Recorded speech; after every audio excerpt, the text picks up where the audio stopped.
guys. Okay, so if you aren't aware, I work at a bookstore. And when you work with books, there's this thing called strict on sale, or SOS, where basically you cannot put out a book before its release date. And I know a lot of people are like, well, that's self-explanatory, but no, that's not always the case. Not every single book that has a release date is SOS. An example is Mason Deaver said that they expected their book to come out before the release date, and people were saying that their book was on shelves before the set release date.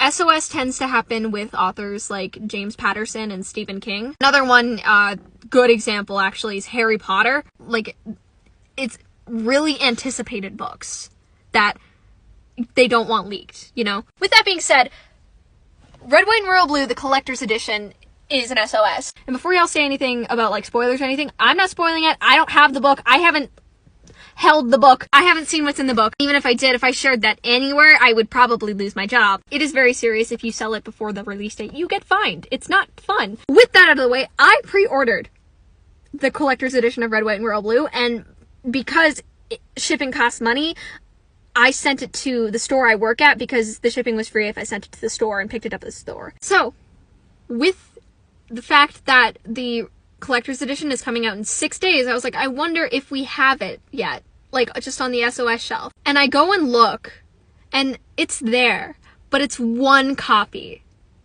Why is that weird? Because when we get SOS, we usually get like a whole box of SOS. Because that's basically how you know if it's SOS, is you get a whole bunch. Like, you get a big quantity of it. And you're like, okay, is it SOS or is it another one of these things? So, God, I hope that whoever unpackaged that book knew that it was on the SOS shelf. Because, like, it was one copy. So with that being said, I think that's mine. I think that the fact that there's only one copy, that's probably the one I pre-ordered.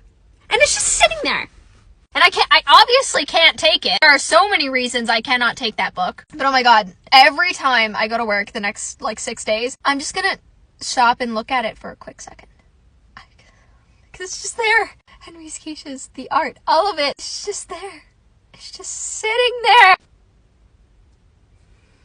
I have been in the presence of the collector's edition of Red, White, and Royal Blue, and I feel very special.